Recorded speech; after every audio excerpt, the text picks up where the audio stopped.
We're interviewing here today with Mr. Andrew Bishop, who's the Associate Professor of Jazz Studies at the University of Michigan. Hi, Mr. Bishop. Hey, how you doing? Doing well. Good to see you. One, First question is, what do you feel are the qualities of a successful jazz musician?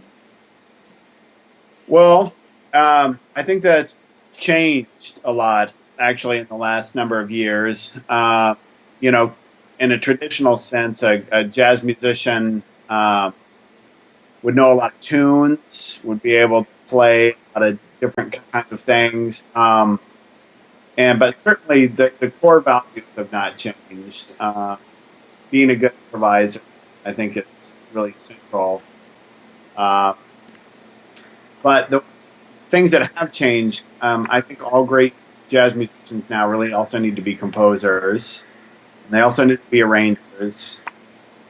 To a large degree, too, also kind of need to be thinkers about the music and the directions of where it's going.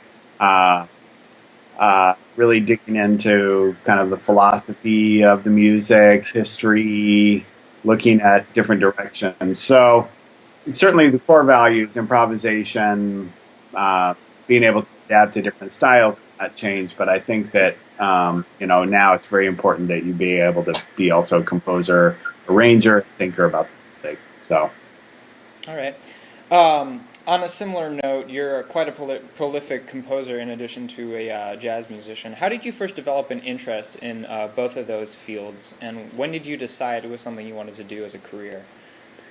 well, it happened pretty organically. I really started to become a composer of concert music or classical music. Really to largely improve, and I shouldn't say improve, to largely expand my ideas in jazz composition. Uh, and I sort of came along on that path by just virtue of, uh, I started to get a lot of attention and get commissions in that realm, as well as still getting gigs as a jazz musician and those kinds of things. So uh, it was probably somewhere in the middle of my undergraduate degree, maybe around my sophomore junior year of college, where I said, I really want to make both of these things work in some way, and and continue to be a jazz musician, certainly first and foremost, but also have all of these other things that I could do as well. So when I was about 21 or so, it's sort of one of those things coalesced. And throughout the last 20 or so years, I focused on, different aspects of that. There was a period of time for a couple of years where I was really focusing on being primarily a composer of concert music. But jazz was always kind of pulling me back. So I kept going to that as well. So. How have your skills as a composer opened doors for you? I mean, certainly it's one of your primary avenues, but do you have any, in addition to that question, do you have any favorite pieces or works or commissions that are most memorable to you? Of my own? Mm-hmm. Um, it's I'm very critical of my own work. Actually, I everything I look back on, I now, if it was 10 years ago, I'm ready to move on. So not really. Each one of them, I'm sure you can relate. Each one of them had a sort of a special timing at the given, at whenever it came. But now when I look back on them, there are always different things I would do differently. So that's really tough to say. The other thing too is that I guess simply because I've tried to do a lot of different things, it's fulfilled different kind of needs, both in terms of my career and also in terms of creative. Like I really love playing and composing straight ahead jazz, but I also like experimental things. I like a lot of crossover styles as well. And so, each of those, given a different time in my development, I'll focus in, I'll like a different one. Um, so it just sort of depends on what mood I'm in or what mode of worry I'm in at the Hmm. time. So sorry to give kind of a cop out answer, but I'm just super critical of my own work. No, So, I understand. So uh, do you would you say you use your composition as a mode for honing a specific I wouldn't say weakness but area of yeah, development? yeah, absolutely. Yeah. I refer to it. I tell my students. A lot of my students are really interested in a lot of different things as well, and I say, there are kind of two ways to go about this. You can bring in these two interests and kind of develop maybe one band that fulfills these things, or you can do. I don't know if you know the composer Dave Douglas was the one who kind of got me thinking this way. He's a really wonderful jazz trumpet player and composer, and I asked him this question. I remember when I was about your age, and he said, "Well, I like to think in projects because then I can. It's like I have my electronic project, and I can think about."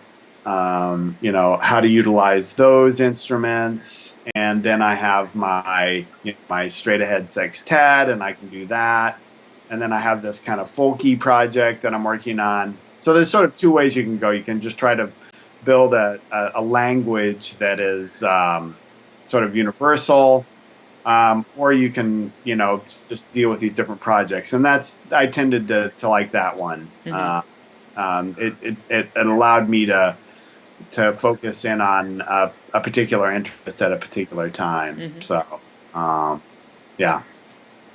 That's great. Um, what is your most unique or exciting opportunity, like whether it be a gig or a clinic or a travel experience that you've had throughout the course of your career? And it could be multiple things. Um, hmm. Well, they're all, it's interesting because, um, I mean, it's always great to travel across the world and get to share this music with people that don't normally come. But we have just to give you kind of maybe two answers. I mean, like next week, actually, I have to head off I'll play a performance in Poland and France, and it'll be really great, really wonderful musicians. It's with this group, Gerald Cleaver, who's a drummer, composer friend of mine. It's his group, and we're playing a festival in Poland and then in France, and that'll be a really wonderful experience. But I also there's a yearly festival here in Ann Arbor that called the Edge Fest, which is I think this was the 16th year. And I did a performance there with Marty Ehrlich, and it was just right down the street, and just as fulfilling as going clear around the world. So it depends. I would say I probably play, I don't know, 10 performances a year that I really feel like, all right, that was the tops for this year. Hmm. But then there are another 100 performances in there that were really, really fun, and then a few incredible duds too. So Hmm. um, it really depends. It's always great to. I would say though that the one thing that I'm learning to really appreciate more and more is getting to make music with people that you're really close with, just in terms of good friends. Uh, that means a lot, actually. Gerald and I go way back, like 25 years, and so it's great to continue to make good music with him, and so that would be one other part of that answer. So I know it's kind of again yet an indirect answer to your question, uh, but yeah, like it all. And the other thing too is I really since I teach here at the University of Michigan, I play a lot of times. We'll develop bands with students, and those are some of the most rewarding performances that I'll play in the year too, because it's really fun to kind of bring them up to another level and get to collaborate with them on other ways too. So. Hmm. Yeah, I certainly understand what you're saying. What do you feel are the most critical elements in preparing a student for music? Mm. Well, going back to the kind of the first question, this has really changed a lot. I mean, when I was a student, um, there were still big band road gigs, and there were, you needed to know 400 or 500 tunes in order to play those at gigs, and you needed to, and you needed to be able to double because there was a lot of show playing. So you need to be able to play clarinet and flute and piccolo and bass clarinet. Um, those things have shifted a lot actually, and it's both a very exciting time to teach in that realm, and it's also a very nerve-wracking time. I think though, I think I can answer that question pretty succinctly in this way. Uh, One of the things that I strive to teach my students is I try to set like maybe 10 skills that I feel like, okay, these 10 skills are universal, you know, basic technique, being able to play in tune, being able to learn music quickly, whatever it is. Those sorts of things, like just trying to be able to read, be able to negotiate different styles of chord changes or different styles of musical gestures.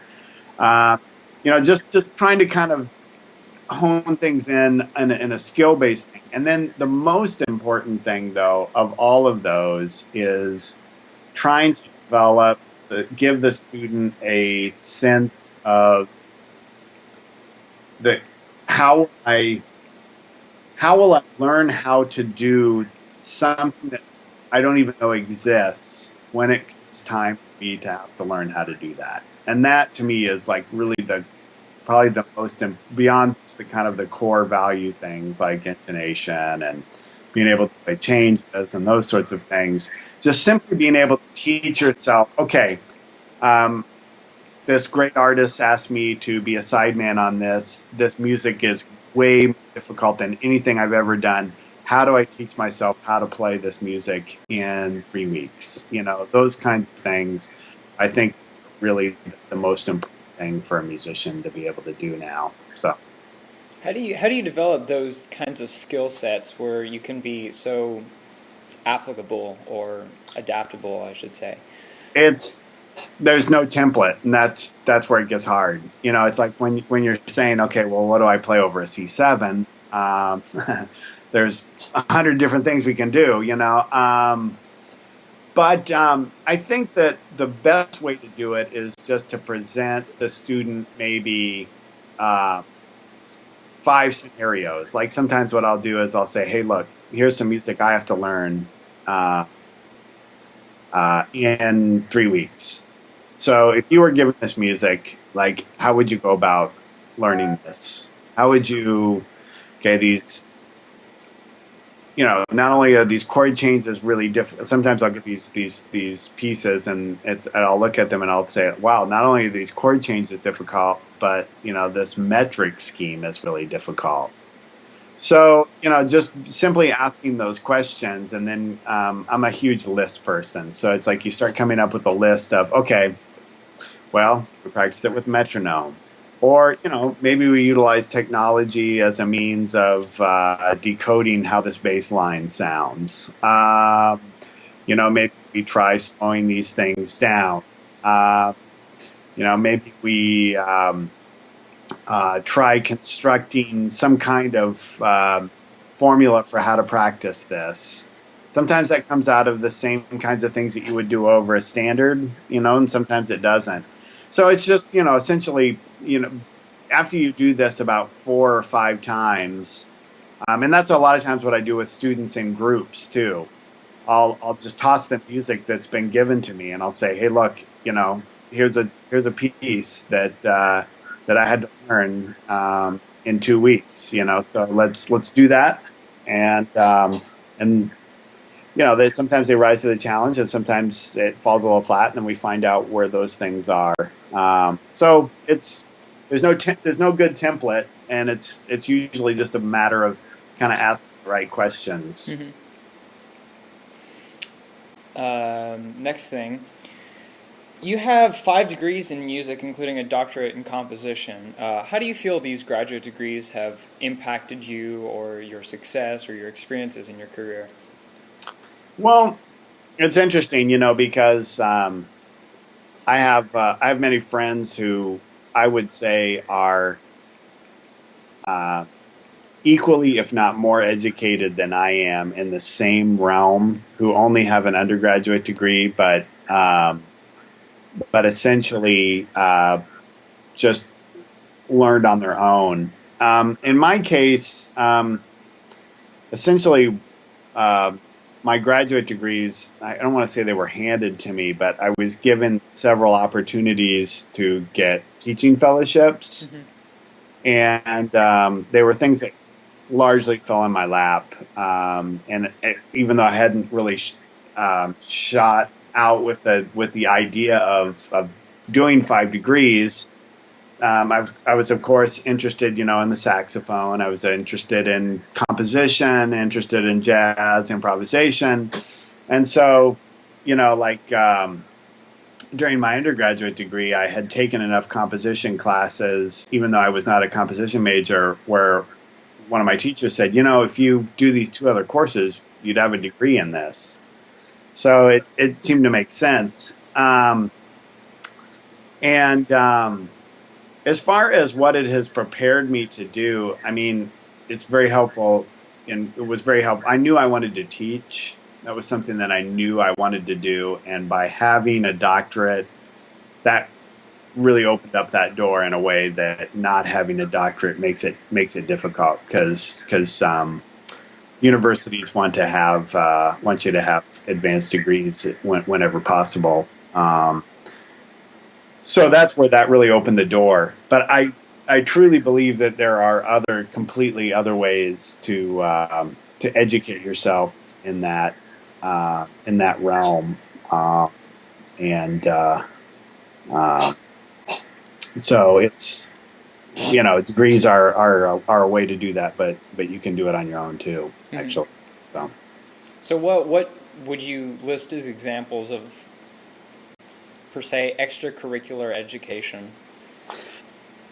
Well, I have a good one person who just comes to mind. I have a really good trombonist friend of mine, lives in New York, and he was a jazz musician, or is a jazz musician, and was playing jazz gigs and was doing all these kinds of things. And at the same time, he was just reading lots of books on contemporary music, and he would go to the library and check out scores, and he would go to the library and check out recordings. Then he would go and he would look up analysis articles on those pieces, and he would start kind of analyzing them on his own. And like I said, he basically got the same education I did. The difference was he just did it on his own. Mm-hmm. So, and often one book leads to another. You read a book on, you know, uh, um, I often tell students, to some degree, I learned the history of music backwards, because, like I really got into minimalism and Steve Reich as a composer. And then you start looking back and it's like, oh, wow, he was really influenced by Igor Stravinsky. And so you start listening to that. The same was true with jazz. My first true heroes were, people like Michael Brecker or Kenny Garrett, and it was like, oh, okay, well, those guys checked out Joe Henderson and John Coltrane, and you start to build a great respect for that approach to learning. Mm-hmm. And a lot of that is absolutely things you can just kind of begin to teach yourself. It just kind of takes a curious mind to follow through. Yeah. Yeah, that's an interesting approach. So, what drew you to your current position at the University of Michigan? Well, like I said, I knew I always wanted to teach, and I was an alum of the University of Michigan, so I certainly knew the program very well. Although I did most of my degrees there in composition, and now I'm in the jazz department. Um, what really drew me, though, to that particular to back to Michigan, beyond just the fact that it's a great job and they're great students, is you know the faculty at the school is there are basically 7 full-time people, and they're all completely different than I am in a lot of ways. You've got Ed Sereth, who's really into a lot of different things, and you've got Dennis Wilson, who's a Basie band alum. You got me coming with composition, and I just really liked and how it wasn't just sort of one focus. It really represented, I thought, the streams of all of the music. And I was before I got my full time position there at the University of Michigan. I was part time, and I really loved. I felt like it was like everybody got along, and yet there were all these very interesting, differing viewpoints, and that's why I love teaching there. And that's true of the students too. And one of the things that I love working, I mentioned that other thing about students. One of the things that I also love working with the students there is that I don't feel like I have to teach them. I can teach them to be all individuals at the same time, so I don't feel like I have to fit them in a particular mold. It's like, yeah, have to be able to play a tune, but there are hundreds of different sound approaches we could go with. There are 100 different ways we could play over chord changes. It doesn't just have to be this one little thing. And I've always felt really supported by my colleagues there that way. So it's just a really wonderful place to teach, and and honestly, just continue to learn on my own sense. So It sounds very holistic, and yep. I'm a prospective student of Michigan, so I really look forward to coming and yeah. touring and like seeing what. Do you have you well, we can talk about that at the end of the interview. I want to catch up and kind of get a sense of where you're coming from. So yeah, certainly. it is really great, because like I said, it allows you to focus in on things that are, there are plenty of people around who are doing mainstream jazz. And then there are other people, who are doing freer approaches, things in odd meters. It kind of represents a lot of the different things, the different streams that you need to know historically, but also are looking at possibly needing to connect with in the future. So it has both of those. It's great. All right. Were you guided by a mentor when you were younger? And if so, what was their impact? I was, and it was huge. I had,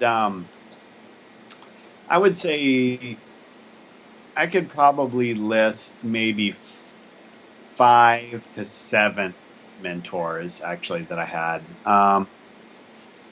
The first 2 that I had were a guy named Craig Owens and Tom Fowler. I grew up in not far from you, Wichita, Kansas is where I grew up, and they were sort of my first 2 mentors. Tom Fowler was my first big saxophone teacher, and he was a jazz saxophonist, and I just really admired him. And Craig Owens was a guitarist who I worked with.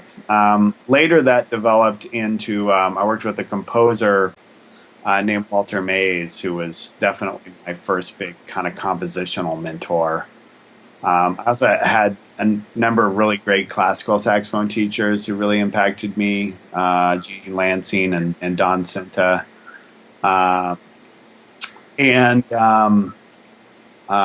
then there was certainly, other teachers of mine, but those were the big ones I would say for me that really helped kind kind of guide me. Each one of my private teachers, though, I should say, at some point said something really influential. But I would say probably those first three mentors, Craig Owens, Tom Fowler, and Walter Mays, were sort of my core mentors. And they were, I would not be, just flat out, I would not be in music if it was not for them. So, yeah.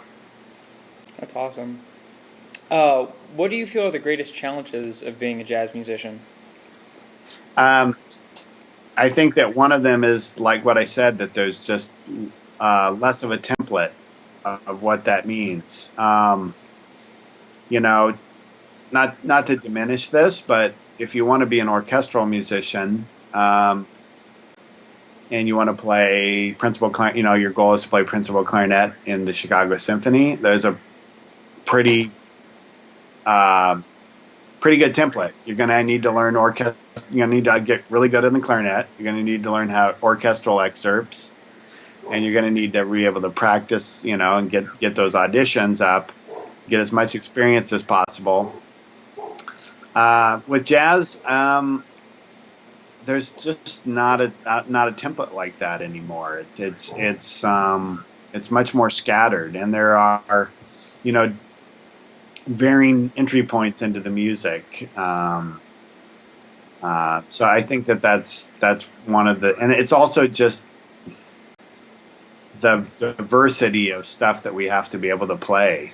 I think is it's pretty phenomenal. Like I play everything from sort of early jazz, 20s, 30s kind of stuff to, contemporary stuff to Latin jazz. And, being able to make all of those stylistic shifts and still feel like you have some semblance of who you are, that's difficult. And then also, just bringing in the concepts of what I feel is being rewarded right now, which are having, original concepts, something novel to contribute to the musical community. That's not an easy task, to be able to pull all of those things together and also be able to compose and arrange and think about having some kind of a novel project that is going to cast your music out there. That's a daunting task. Mm-hmm. So it still is to me. I mean, I'm still constantly in a phase of kind of reinventing. All right, so what's the next project? What's something that interests me, but what's something that I could be out, working with. So yeah, it's just that there's not the template that there once was, where if you could read and swing and play changes, you're a jazz musician. It's much broader now. But that, again, while that is daunting, it's also very exciting. I think that's the other cool thing. Yeah, I would certainly agree. Yeah. Last question for this interview. What advice would you give to any high school or young college student on preparing yourself in pursuing a career in not only jazz, but music in general? I'm really glad you say it that way, because I think that's one of the keys, is just music in general. I think being open-minded and broad-minded. I mean, just to give you an example, I have a student who, although he was a saxophone major here at the University of Michigan, he now largely plays keyboards in kind of indie rock bands and has been very successful in that realm, And, I said, somehow, you're not necessarily playing the same stuff, hopefully, it was the same kind of preparation for what you're doing. So I would say certainly having some good core value, basic musicianship, and really developing that. I always encourage my students that at some point you need that really heavy duty practice time. I often encourage, when that's the first talk that I give to the freshmen and the sophomores, I say, by the time you're juniors and seniors, you guys are going to get really busy. We want to get you thinking about where you're going to be in your career. So let's use these first 2 years to just really get good on your instrument and just become as good a musician as we possibly can. And then from there, I think just being open and trying out as much, doing as many gigs as you can, taking as many, even the weirdest opportunities, that are put in front of you, whether it be some, performance art piece or music theater production or, just and developing as much broad-minded. So in summary, it's like getting really good, spending at least a year and a half, 2 years, just heavy duty shit on core value kind of things. And then, from there, taking as many opportunities as possible. And then I would say last, trying to develop your own approaches to things too. I think that's very important. So. Awesome. Well, Mr. Bishop, it's been quite a pleasure interviewing you. Thank you for taking the time to do this. No problem. Sorry about the afternoon.